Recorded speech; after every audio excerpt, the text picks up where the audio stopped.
cierre lo va a hacer acá el señor Carpentier, que lo que va a estar haciendo es contarnos sobre esta aplicación, este software CamonApp, y va a hablar de tecnología inmersiva nuevamente, ¿ok? Pero a partir de la utilización de esto que vos lo desarrollaste, ¿verdad? Sí. Así que quién mejor que nos cuente cómo funciona que la persona que lo diseñó y desarrolló. Porque también lo invitamos desde el campo virtual, en colaboración con Audiovisión para sumarnos a las actividades de Humanidades y Artes, porque este año el campus virtual cumple 10 años, el campus virtual UNLA, y entonces, bueno, nos acercamos a Juan Manuel y a la gente de Hábitat para invitarlos a esta charla, así que bueno. Vino bárbaro porque justo calzó con el día de la inmersión. Genial, así que bueno, muy contentos. Como decía Pablo, buenas tardes a todos, como decía Pablo, yo soy Pepe Marrio, soy cofundador de CamonApp. Vamos a charlar de qué trata CamonApp. Creo que hay una hora como para charlar de varios temas. Puntualmente también, como decía Pablo, vamos a tratar sobre tecnologías inmersivas, principalmente la realidad aumentada. Antes de arrancar, quería como preguntarles, a ver, ¿qué conocimientos tienen ustedes de tecnologías inmersivas? ¿Qué conocen? ¿Conocen algo relacionado a la tecnología inmersiva, a las tecnologías inmersivas? ¿Están en línea con la realidad aumentada, la realidad virtual, realidad mixta, realidad extendida, realidad disminuida? Bueno, son un montón de conceptos que están surgiendo desde hace ya varios años, pero que recién... ¿Son equivalentes o son diferentes? Son muy diferentes uno de otro, por eso es que se van abriendo, pero todos forman parte de una bolsa de contenidos que están dentro del concepto de tecnologías inmersivas, ¿no? Ahora vamos a ver por qué y un poco, a ver, yo me voy a focalizar más en una introducción histórica de por qué hoy estamos hablando de esto, pero también les voy a mostrar qué herramienta desarrollamos en CamonApp. Entonces, como para estandarizarnos en cuanto a los conceptos y hablar de firmes sobre realidad aumentada, realidad virtual, ¿alguno experimentó algo en realidad aumentada alguna vez? Sí. ¿En realidad virtual? También, o sea que hay una diferencia, pero hay cosas que se empatan en estos dos términos, estos dos conceptos. Uno, que existe un mundo real y un mundo virtual, en donde hay una interacción ahí. Existe interactividad en tiempo real, eso es muy importante. O sea, estos conceptos tecnológicos le piden a la audiencia, a los usuarios, que hagan algo. O sea, cuando uno va al cine, el cine le pide algo al usuario más allá de una interpretación intelectual del audiovisual. No. Ahora, en estos conceptos se le pide un poco más que eso, se le pide interacción. Y por último, un entorno tridimensional. ¿Qué significa un entorno tridimensional? Comparándolo de vuelta con el cine es tridimensional. Por más que la película sea 3D, el cine es una pantalla plana. Bueno, en estos conceptos, tanto en la realidad aumentada como en la realidad virtual, tenemos el eje Z, el eje Y, el eje X y el eje Z, ¿no? Que hace que algo tenga volumen, algo sea tridimensional. Entonces, esos son los tres pilares que empatan estos dos conceptos tecnológicos. Ahora bien, ¿qué lo desempata? Lo desempata el concepto de la inmersión. Si bien los dos conceptos participan dentro de las tecnologías inmersivas, la realidad aumentada y la realidad virtual se diferencian en el tipo de inmersión que ofrecen. Por un lado, la realidad virtual, los que alguna vez probaron el casco, cualquier casco, se acordarán de que la vista y el oído, si tenían auriculares, desaparece el entorno real y quedan inmersos en un 100% en el entorno virtual, ¿no? La vista ya no hay un vínculo con lo real, sino lo real desaparece y aparece lo virtual, aunque vos estás parado en un lugar y te das cuenta que estás caminando en un entorno real, pero sin embargo viendo y escuchando un entorno virtual. Sin embargo, la realidad aumentada juega de otra manera con la inmersión, y se basa en la realidad, incorpora elementos del mundo virtual, y entre ese juego entre el real y el virtual genera una tercera capa llamada justamente realidad aumentada. Hay una palabra que vamos a repetir una y otra vez en esta charla y es realidad. Al fin y al cabo estamos es una especie de materia prima, la realidad, para los que trabajamos en realidad aumentada y virtual. Este cuadro lo único que pretende es ponernos en una máquina, una pseudo máquina del tiempo y entender por qué hoy, 2019, estamos hablando de esto y no lo hablamos en 1984 o mucho antes. Desde que el hombre es hombre ya sabemos que tiene un temita con la realidad, ¿no? No nos vamos a meter en ese camino, pero la realidad es algo que uno trata de representar, uno trata de hacer algo con ella. Si nos remontamos mucho antes que en 1820, tenemos las cuevas de Altamira, ya las primeras pinturas. ¿Qué estaba haciendo ahí la humanidad? Sino representar la realidad, ¿no? Haciendo algo con este grado de conciencia que tenemos como especie. Ahora bien, ¿qué pasó en 1820? Primera cámara. O sea, en 1820, hace exactamente 200 años, o exacta más o menos, 1820 aparece esa caja de madera con un objetivo a través del cual entraba un haz de luz, que es lo que nos está pasando a nosotros en este momento en los ojos, pero en ese dispositivo creado en 1820, ese haz de luz golpeaba contra una emulsión fotosensible, esa emulsión fotosensible reaccionaba a ese haz de luz, los haluros de plata que contienen esa emulsión se abrían, cambiaban, se transformaban y representaba a través de ese objetivo lo que estaba apuntando esa caja, se representaba dentro de justamente la caja oscura esa. Eso es el concepto de la fotografía. Pasan 80 años y la humanidad no se queda con ese concepto, sino que dice, ok, ¿qué pasa con la imagen fija? Es una cosa, pero ¿qué pasa si podemos capturar la imagen en movimiento? ¿Qué están haciendo ahí? ¿Qué estábamos haciendo como humanidad? Vamos a ponernos de crédito. Estábamos capturando la realidad, ¿no? Pero en movimiento. A partir de 1960 aparece la primera cámara de video, donde lo que se modifica ahí es el soporte de captura. Lo que antes era una emulsión fotosensible, vas a hacer una cinta magnética, soportes, ¿no? Todavía no estábamos en la era digital, sin embargo, ese invento de 1960, que parte de ahí, empieza ¿qué? A hacer en la humanidad, empieza a viralizar ¿qué?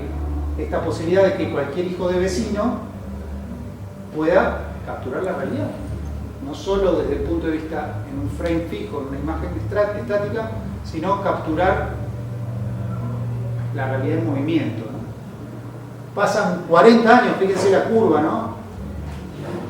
1820, 1900, 1960, fíjense que cada vez es más exponencial la jugada. Pasan 40 años y aparece ese dispositivo.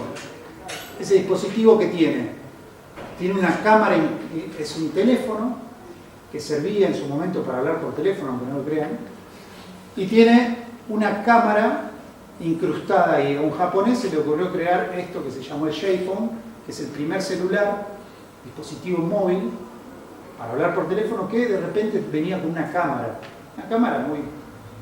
muy precaria para vistas en términos de hoy, del presente, pero muy espectacular en su momento. ¿Por qué? Porque permitía capturar la realidad justamente, un teléfono. El mundo se dividió en dos. ¿Para qué sirve el teléfono? Para hablar por teléfono, decían otros. Y otros decían, no, puedo hablar por teléfono, puedo sacar fotos, pero no existe eso. Sí, bueno, no estaba para nada errado. ¿Para qué usan el teléfono ustedes? ¿Cuántas veces hablaron por teléfono en los últimos 6 meses? Sin embargo, tiene un teléfono. Bueno, en ese universo estamos viviendo, en donde hay algunas cosas que son un poco extrañas. Fíjense que hay semáforos en el piso. ¿Por qué hay semáforos en el piso? Porque vamos mirando ¿qué? Un teléfono, pero no lo usamos para hablar por teléfono. ¿Para qué lo usamos? Para mirarlo. Bueno, hay cosas raras ahí, nos están pasando como humanidad. Es una transición, ¿no? La cuestión es que pasan 20 años, 19, y todos más o menos tenemos algo parecido a eso en el bolsillo. Si lo levantamos del teléfono, son todos iguales. Todos iguales. Antes, ¿se acuerdan? Hace 6, 7 años que tenían tapitas. Sí, o el BlackBerry, que era con un teclado... Que hasta eran apaisados, una cosa muy deforme todo. Bueno, hoy son verticales. iPhone Pro lo sacó ayer, anunció el nuevo y tiene 3 cámaras en la parte de trasera. ¿Qué se les ocurre que va a pasar en 10 años? Teniendo en cuenta que 1820, 1900, 1960, 2000, 2019, en 10 años. O explota todo, o desaparece el teléfono, o, bueno, algo va a pasar eventualmente. De hecho, son temas que se tratan en muchos congresos relacionados a tecnologías inmersivas, y es, bueno, ¿cuándo desaparece el teléfono? Eventualmente va a desaparecer. Igual no quiero que nos metamos en esta discusión porque es un poco, ¿cómo se llama? Cuando empezás a hacer predicciones, pero nada, futurología. Entonces, no hagamos futurología, hablemos de hoy. La cuestión es que hoy, antes capturar la realidad era un gran misterio, hoy ya dejó de ser un misterio. Hoy capturamos la realidad, todos nosotros. Yo creo que saqué 6-7 fotos desde que llegué a este pabellón. ¿Por qué las saqué? Bueno, pues tengo la posibilidad. Entonces, capturar la realidad ya no es ningún misterio, lo hacemos recurrentemente, diariamente. Ahora, por eso es que la humanidad no se queda quieta en esto. Así como no se quedó con el frame fijo en el 1820, no nos quedamos con el frame fijo de capturar un video y nada más, sino que lo que estamos haciendo es aumentar la realidad, virtualizar la realidad. Estamos vinculando real con virtual, y de eso se trata, ¿no? No sé, voy a tirar un poco más de historia y después les cuento ¿a quién le gusta la historia? Como no somos... ¿Sí? ¿Vamos con historia un poco? Sí. Bueno, Morton Helly creó este sensorama Esto, ¿para qué se los cuento? Para que vean que no fue a partir de japonés del año 2000 con el teléfono. Se vienen haciendo pruebas, como seguramente antes de 1820 ya Da Vinci no había hecho. Da Vinci fue el de la cámara oscura, que bañaba unas paredes con aluros de plata para generar imagen. O sea, pasa que en esa época pasaban siglos, bueno, ahora pasan décadas. 1957, Morton lo que hizo fue una especie de arnés. ¿Para qué? Para crear esa máquina que se llamaba sensorama. Era una moto que te permitía un viaje en Brooklyn, en donde el tipo lo que dijo fue: yo estoy cansado de que el cine sea audiovisual. Encima el cine era audiovisual recién hacía 20 años, 30 años. Dijo: estoy cansado de que sea audiovisual, quiero que tenga afecte más sentido. Bueno, ¿qué hizo? Esa máquina, un viaje en moto por Brooklyn, el viento te pegaba en la cara, se te movía el manubrio, veías, escuchabas, y a su vez olías. ¿Olías qué? Bueno, pasabas por al lado de un restaurante de la India y venía el curry, qué sé yo. Eso era una obra tipo instalación, pero lo más importante de esto es esto. Miren lo que patenta. ¿Qué les parece que es eso? ¿Es el cardboard de Google? Bueno, no, es la patente del sensorama de este sujeto llamado Morton Helly. Fíjense, ¿alguna vez alguien usó ese cardboard? Sí, yo tengo uno en mi casa. Bueno, es algo que está bastante masificado. ¿Qué haces con eso? Lo abrís, le pones un teléfono que te permita reproducir una experiencia en realidad virtual, te separa la imagen justamente para lograr la tridimensión. Nosotros vemos tridimensional porque tenemos dos ojos. Si tuviéramos un solo ojo, veríamos 2D. Entonces, de hecho, si se tapan un ojo van a ver ese efecto extraño de taparse un ojo, significa 2D. Sigamos, el sensorama Morton Helly no se lo vendió a nadie, no fue un negocio, pero sin embargo, fíjense, 25 años después, en Los Sacoa de Mar del Plata, estaba esa máquina. Por algún lado la vio. En 1965 aparece Ivan Sutherland, que es el padre del 3D. ¿Sí? ¿A alguno le interesa el modelado 3D acá? Sí. Bueno, a todos los que les interesa le tenemos que agradecer. Nos interesa, le tenemos que agradecer a este sujeto, que es el creador del 3D, ¿no? El gráfico 3D, del diseño 3D. Él crea este primer casco, porque el otro fue realmente muy experimental. Él ya lo empieza a crear para desarrollarlo, inclusive industrialmente. Le decían la espada de Damocles porque pesaba, tenías que tener un arnés para agarrarlo, no servía para... Ya hoy los cascos de realidad virtual son algo medio agotador si te lo pones más de 20 minutos, imagínense en esta época. La cuestión es que crea esto y miren lo que lograba. Esto es una subjetiva, esto es él, usando este invento que crea, y fíjense qué es lo que vamos a ver ahora en su subjetiva.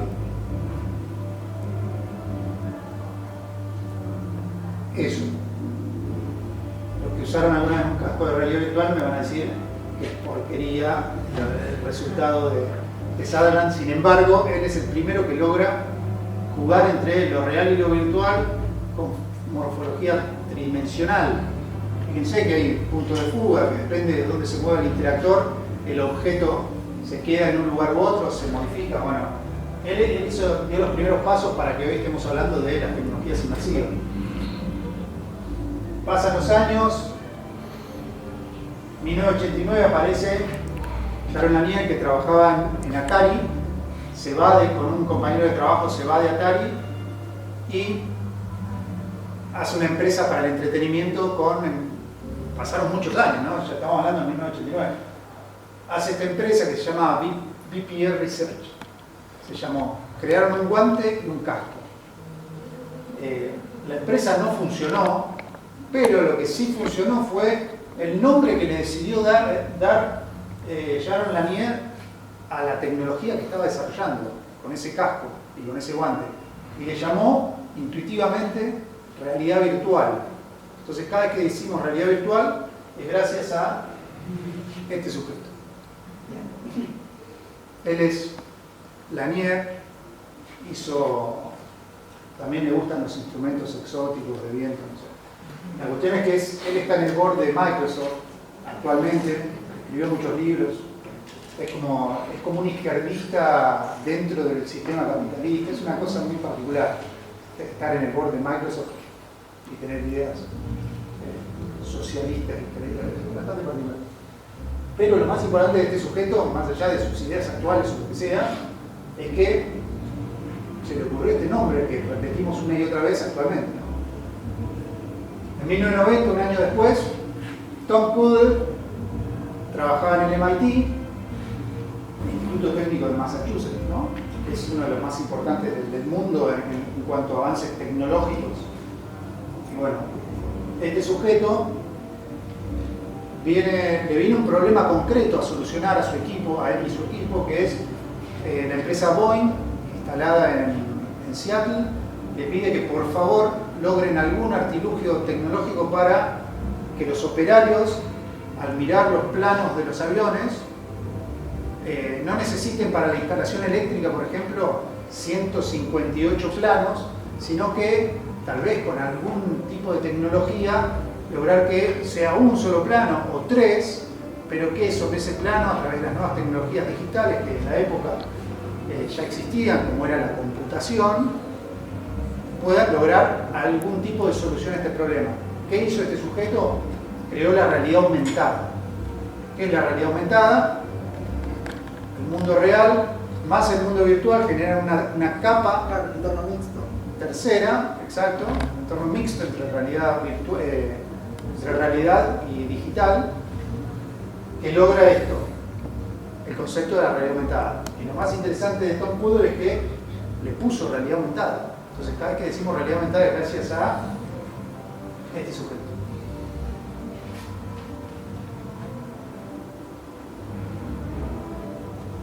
Pasan 6 años de ese evento y otro japonés dice, bueno, ok, realidad aumentada, larga la primera librería. ¿Para qué? Para hacer realidad aumentada. Entonces, antes vos para hacer realidad aumentada tenías que hacer tu propio software. O sea, desarrollar tu propio código y tu propio hardware también, eventualmente. En este caso, Rekimoto lo que logró fue AR Toolkit, que es una librería que inclusive creo que se sigue usando. Nosotros lo usamos como Common App, lo usamos como precuela de lo que después termina siendo Common App. Flash, ¿se acuerdan de Flash? Bueno, Flash usaba FLAR, agarrando a la librería de Rekimoto, y permitía hacer realidad aumentada a través de la plataforma Flash. Bueno, en fin, importantísimo. ¿Alguna vez vieron un marker como ese? Mirá, la placa siguiente para vos. Una cosa es el marker de Rekimoto y otra cosa es el QR. ¿Y dónde están las diferencias de estos dos símbolos? ¿No? Son símbolos. La diferencia es que existe en el QR interacción en tiempo real, existe entorno tridimensional, existe real y virtual. No, nada de eso. Un QR es un código barra. Plum, te llevó a algún lado, no hiciste nada. ¿Hay 3D? Cero, nada. ¿Hay real virtual? Nada. Hay un código que lo escaneaste, nada. Bueno, esa diferencia es importante. El marcador, que tal vez tiene su origen en QR o tienen algún parentesco, el otro código de Rekimoto sí te permitía interactuar en tiempo real con superficies reales donde se posicionaban objetos del mundo virtual, interactuabas con ellos, etc. Bien, llega el año 2000. ¿Se acuerdan del año 2000? Bueno, era muy chico. Bueno, pero ¿qué pasaba en el año 2000? ¿Por qué revolución digital? Yo tuve mi primer teléfono celular en el año 2000. Mirá, bueno, muy avanzado. Levantaba la antenita, se parecía a ese, solo que no tenía cámara. Claro, porque no estaba todavía el invento del J-Phone. Bien, ¿se acuerdan cuando se conectaban a internet por esa época? Que tenían que desenchufar el teléfono.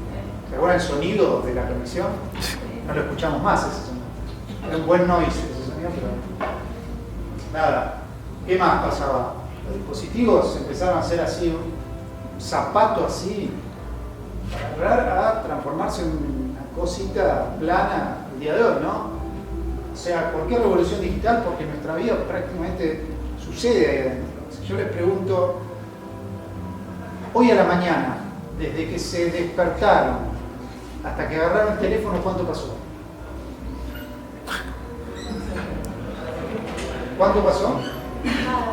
Nada, todos en esta sala. ¿Es el despertador? El despertador. Y la otra pregunta es, anoche, desde que dejaron el teléfono y se durmieron, ¿cuánto pasó? Nada. Porque pusieron el despertador. Entonces, ¿por qué es una revolución digital? Porque nuestra vida pasa a través de eso. ¿Cuántas veces dijeron me estoy quedando sin batería en primera persona? Como si fuera un cyborg. ¿No? Está pasando esto. Esto es una realidad, y a lo que voy es, ¿por qué aparece el término realidad aumentada y realidad virtual? ¿Por qué la humanidad?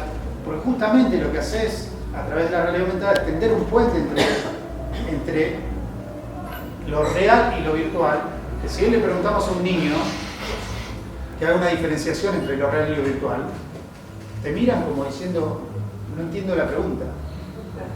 ¿Cuál es la diferencia? Si no hay diferencia entre una cosa y otra.